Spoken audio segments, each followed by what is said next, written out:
Assalamualaikum dan salam sejahtera bersama saya Taufik Isa bersiaran bersama anda selama setengah jam dalam program Koresponden Bernama, sebuah program yang menampilkan laporan komprehensif lagi eksklusif dari biro-biro bernama seluruh Malaysia dan juga wakil-wakil koresponden bernama dari Jakarta, Bangkok dan Singapura. Juga bersama koresponden jemputan hari ini, dan antara yang menarik hari ini, kongsi pengalaman rakyat Malaysia di United Kingdom.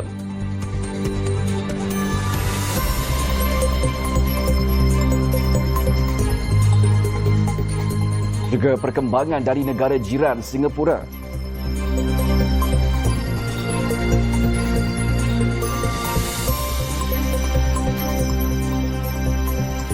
Serta operasi Nya Cemar di negeri Perak.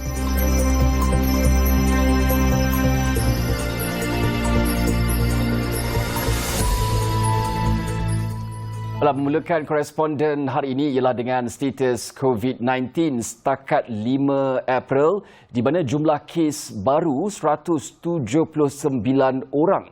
Kes yang sedang dirawat 2,596 orang. Kes yang sudah sembuh pula 1,005 orang. Jumlah kematian adalah 61 orang. Jumlah keseluruhan kes 3,662 orang. Manakala statistik saringan COVID-19, jumlah individu yang telah diuji adalah seramai 51,937 orang. Dan dari jumlah itu, 39,877 orang adalah negatif, 3,662 orang positif dan masih menunggu keputusan adalah seramai 8,398 orang.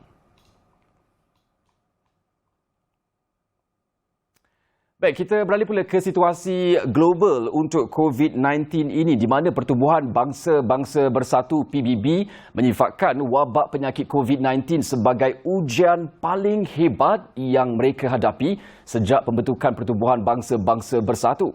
Setiausaha Agungnya Antonio Guterres ketika melancarkan laporan PBB mengenai potensi impak sosioekonomi wabak itu di Ibu Pejabat PBB di New York pada 1 April memberi amaran COVID-19 boleh mengakibatkan kemelesetan ekonomi yang tidak pernah berlaku seperti sebelum ini.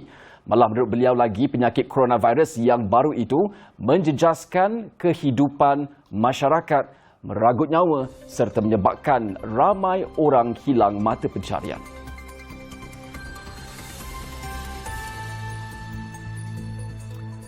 Baiklah, untuk memulakan koresponden pagi ini, kita akan menghubungi koresponden kami di Singapura bagi mengetahui perkembangan di sana. Kita terus saja bersama dengan Masita. Masita, dengar khabar Singapura yang sedang bergelut bagi mengatasi COVID-19 ini turut sudi menyumbang peralatan berkaitan rawatan COVID-19. Mungkin Masita boleh terangkan mengenai perkembangan tersebut.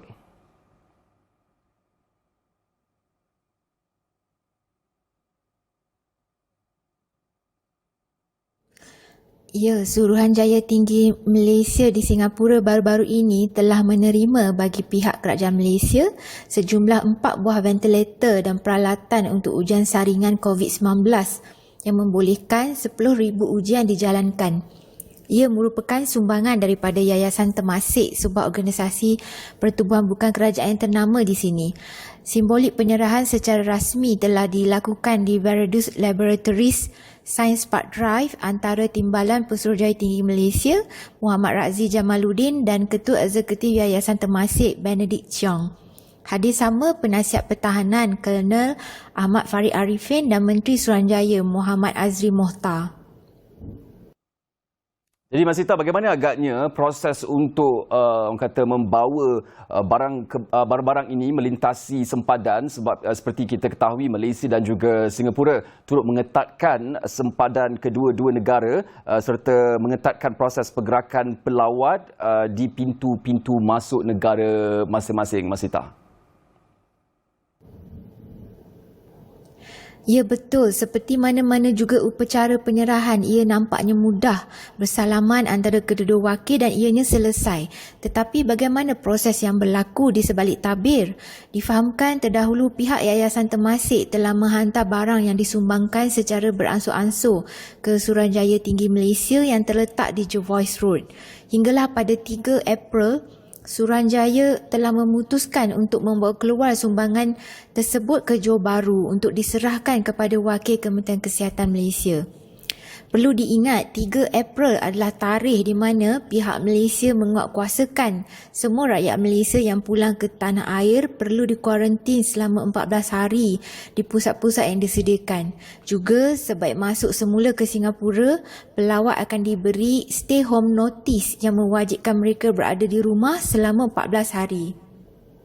Kerja-kerja pemunggahan mula dilakukan oleh kaki tangan Suruhanjaya pada awal pagi 3 hari bulan ke dalam 4 kenderaan.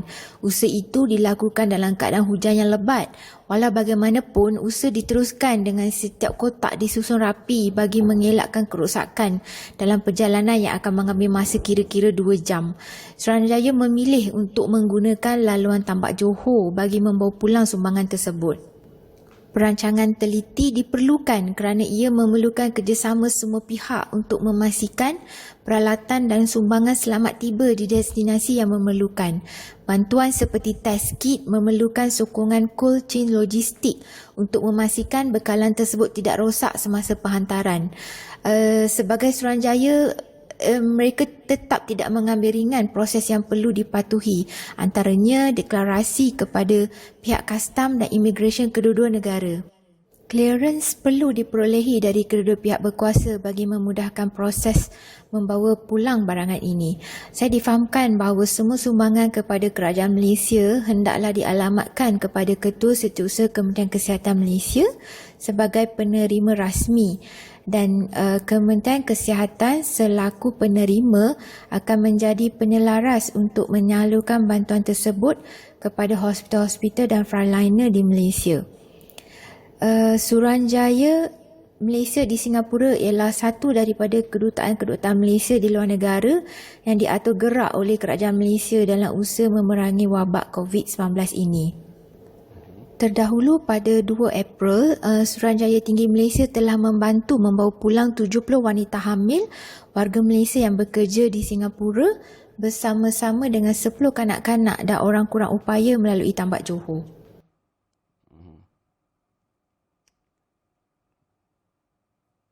Baiklah, terima kasih. Itu tadi Masita Ahmad, koresponden bernama di Singapura yang membawakan kepada kami mengenai perkembangan dari negara tersebut di mana kerajaan Singapura sudi untuk menyumbangkan peralatan perubatan bagi mengekang penularan wabak COVID-19 ini kepada kerajaan Malaysia. Baiklah, selepas ini kami akan menghubungi rakyat Malaysia yang berada di United Kingdom. Teruskan bersama kami di koresponden bernama.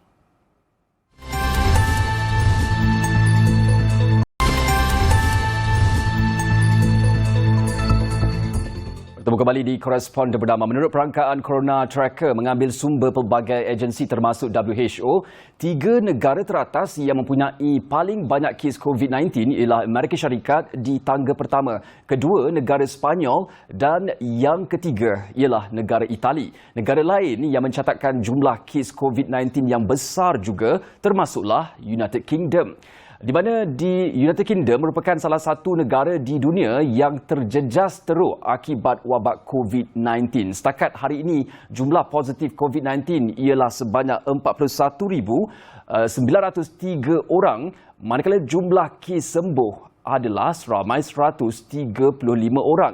Kes kematian di UK pula dalam tempoh 24 jam, 708 kematian dicatatkan, menjadikan jumlah keseluruhan kes kematian ialah 4,313 orang. Dan untuk makluman, kematian pesakit termuda di sana ialah berusia 5 tahun.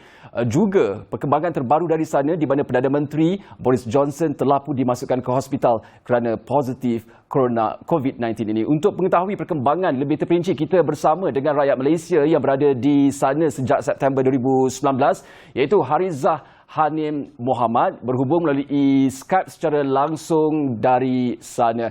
Assalamualaikum Harizah, apa khabar? Waalaikumsalam. Hai Taufik, khabar baik? Ari, mungkin Ari boleh ceritakan sedikit keadaan Ari ketika ini, situasi yang Ari hadapi ketika ini dan status terkini Ari. Okey, ketika ini kerajaan Boris Johnson telah mengumumkan perintah kawalan pergerakan pada 23 Mac. So, selama 3 minggu kami disarankan duduk di rumah dan segala aktiviti luar dihadkan, termasuk universiti ditutup, premis-premis perniagaan juga ditutup. Okey, jadi katanya ada langkah yang cukup drastik juga kalau kita dapat saksikan. Cuma sebelum ini Ari, ada pendekatan herd immunity yang sama lebih kurang diterapkan di Sweden dan juga Switzerland. Kalau kita ambil contoh di Jerman, kata pendekatannya berbeza. Cuma di UK mereka sebelum ini pada pertengahan Mac mereka mengambil pendekatan herd immunity. Jadi pada pandangan Ari sendiri, tanggapan Ari mengenai langkah tersebut, adakah Ari meragui langkah yang diambil oleh kerajaan Britain? Ari. Ya, betul. Pada mulanya bila kerajaan announce untuk melaksanakan herd community, ia menyebabkan semua pihak risau, bimbang masyarakat, ahli politik, doktor, saintis dan sebagainya. Dan kemudian saya tak tahu mungkin langkah tu tak jadi. Sekarang mereka menyasarkan untuk lebih agresif dalam mengadakan saringan. Okey, dengan lockdown ataupun langkah drastik yang diambil baru-baru ini oleh kerajaan UK, bagaimana Ari melihat respon ataupun reaksi daripada masyarakat di sana? Adakah mereka mematuhi orang kata peraturan tersebut ataupun bagaimana? Saya rasa situasi dia sama macam kat Malaysia dari dua aspek. Premis semua respond very well. Mereka tutup non-essential items and non-essential services. Tapi dari segi masyarakat, sebab dekat sini spring baru start, musim bunga. So ramai mengambil kesempatan bersenam, exercise dan enjoy sun, barbecue dan sebagainya. So masih ramai dekat luar sana yang mengendahkan saranan kerajaan. Okey. Ari, kalau saya boleh tanyakan keadaan rakyat Malaysia di sana bagaimana secara keseluruhannya? Adakah mereka baik-baik saja dan mengapa agaknya sesetengah daripada mereka memilih untuk pulang ke Malaysia? Ari. Okey, Alhamdulillah komuniti Malaysia pada ketika ini lebih rapat. Kami berkongsi maklumat melalui WhatsApp dan ada sesetengah yang volunteer untuk membelikan barangan harian untuk keluarga lain untuk mengelakkan atau mengahadkan keluar. Ramai yang balik sebab universiti dah announce tukar mod pengajian kepada atas talian dan virtual class di mana pengajian boleh dibuat di negara asal dan universiti memberi keizan ini. Okey, mungkin Ari juga boleh kongsikan aktiviti harian sepanjang lockdown ini di sana bersama keluarga. Apa yang Ari lakukan bersama keluarga di sana, Ari? Okey, seperti rakyat Malaysia lain, so memang memasak dan saya terpaksa belajar di rumah, membahagikan masa, mewarna dan sebagainya. Tu anak saya, umur 3 tahun. Jadi agaknya sekolah pun memang tutup juga, Ari, Beliau sepatutnya masuk sekolah hujung bulan ni, tapi saya rasa akan ditangguhkan. Jadi pembelajaran Ari ini sedang berlangsung ketika ini melalui platform online. Ada ke sebarang langkah diambil oleh pihak universiti? Mungkin mereka ingin memanjangkan lagi semester ataupun orang kata membatalkan terus semester untuk kali ini, Ari? Saya tak pasti, tapi so far pengajian masih berjalan seperti biasa di mana universiti sentiasa menghubungi pelajar melalui email ataupun kelas virtual diadakan melalui Zoom. So sentiasa ada interaksi antara lecturer dan pelajar. Okey, baiklah, terima kasih Harizah Hanim Muhammad, rakyat Malaysia di Manchester, United Kingdom kerana bersama kami di Koresponden Bernama. Kita doakan supaya Ari dan keluarga terus orang kata dapat mengisi waktu lapang mereka ketika lockdown ini dengan pelbagai aktiviti yang berfaedah. Baiklah, Koresponden Bernama akan berhenti rehat seketika, kembali lagi selepas ini.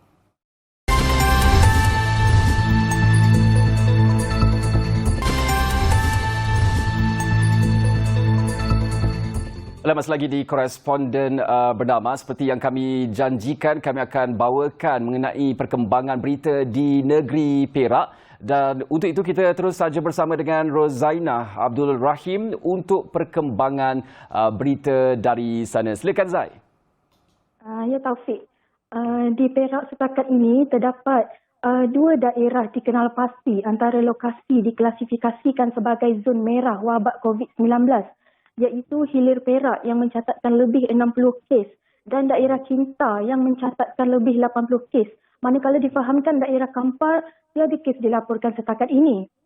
Keseluruhan kes positif wabak COVID-19 di Perak sehingga semalam adalah 213 kes, yang mana terdapat pertambahan 6 kes baharu berbanding 207 kes pesakit COVID-19 pada hari sebelumnya. Pasukan khas bahan kimia berbahaya Hazmat Jabatan Bomba dan Penyelamat Malaysia JBPM Perak serta pihak berkuasa tempatan khususnya Majlis Bandaraya Ipoh MBI dengan kerjasama Jabatan Kesihatan Perak telah bertindak memulakan operasi proses Nyah Cemar secara besar-besaran di sekitar daerah Cinta bermula 27 Mac lepas.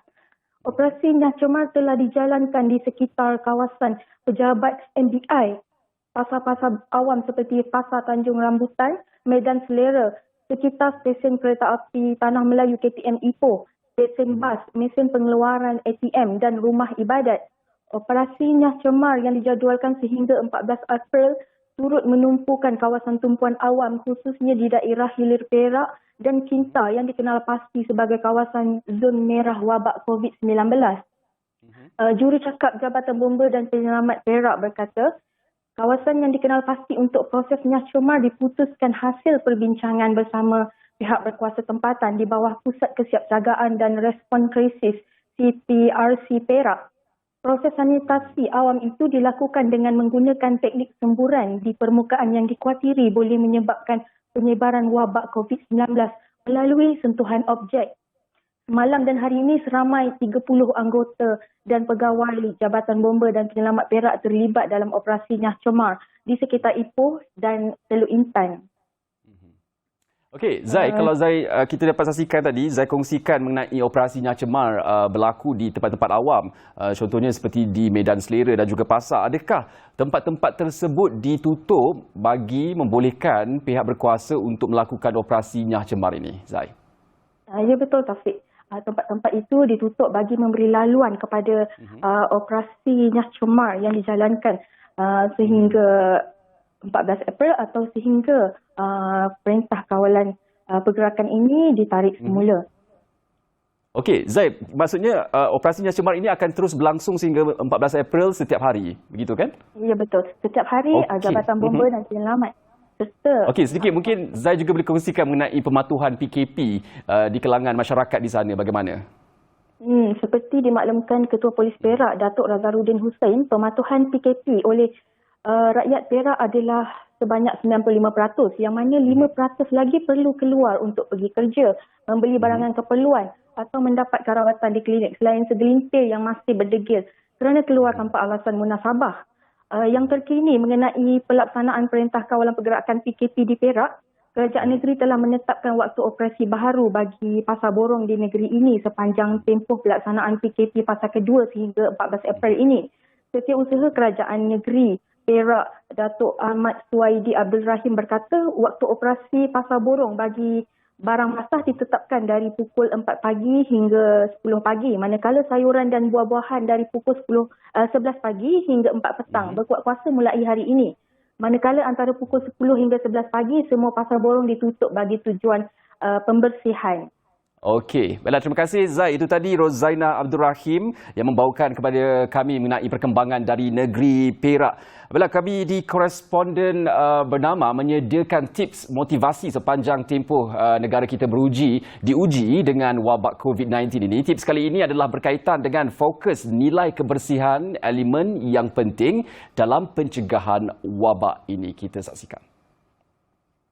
Assalamualaikum. Saya nak share macam mana PKP ini menyebabkan masyarakat Malaysia menjaga nilai kebersihan. Okey, satu, kebersihan fizikal. Kita lihat sekarang, ya, kadang-kadang kita pergi ke restoran, kadang-kadang pekerja tu mungkin tidak bersih. Semuanya sekarang dah jadi berbeza. Dua restoran. Yang kedua di rumah. Saya rasa kita anak-anak yang kecil ni akan ikut apa yang kita buat. So bila ibu-ibu sangat bersih, sentiasa basuh tangan, sentiasa bersihkan pakaian dan sebagainya, ini salah satu nilai yang dipaksakan kepada kita, tetapi saya yakin lepas satu habit tu dilakukan berulang-ulang, dia dah masuk dalam minda kita, dia jadi satu benda automatik, jadi tabiat. Maka kita tengok negara-negara macam seperti Jepun dan sebagainya, mereka kadang sebelum ada masalah COVID ni pun mereka dah ada sifat yang bersih dan perhatikan insiden negara mereka dengan mudah. So saya yakin bahawa segala yang berlaku ada hikmahnya. Selain bersih fizikal, kita juga nak bersih hati, di mana kita nak mulakan hati dengan hati yang bersih. Kita nak bersihkan hati, kita nak tingkatkan ketaatan, kita nak hentikan maksiat, nak banyak sedekah dan buat kebaikan, dan nak sentiasa zikrullah. Because setiap kali kita zikrullah dengan taubat, astagfirullahalazim wa atubu ilaih, dan bersyukur alhamdulillah, dan memaafkan orang dan minta maaf pada orang, insya-Allah semuanya akan jadi baik. Dan kenikmatan perubahan pada diri itu lebih baik daripada yang kita lihat di luar sana. So saya doakan siapa yang menonton ni, cuba tengok diri kita, apa yang berlaku tak penting, tapi siapa kita jadi lepas semua ini berlaku. Bukan apa berlaku pada kita, tapi apa berlaku dalam jiwa kita, dan apa berlaku dalam jiwa kita menentukan tindakan kita, yang menentukan apa berlaku di dunia luar sana. Ingat ya, dunia dalaman kita insya-Allah menentukan dunia luaran kita, iaitu ketenangan, kebahagiaan dan kesihatan. Assalamualaikum. Sememangnya amalan kebersihan adalah menjadi tuntutan agama. Sama-sama kita jaga kebersihan untuk memutuskan rantaian COVID-19 ini. Jaga diri, jaga keluarga dan jaga negara. Kita jaga kita. Koresponden bernama telah pun sampai ke penghujung rancangan. Saya Taufik Isa, Assalamualaikum dan jumpa lagi.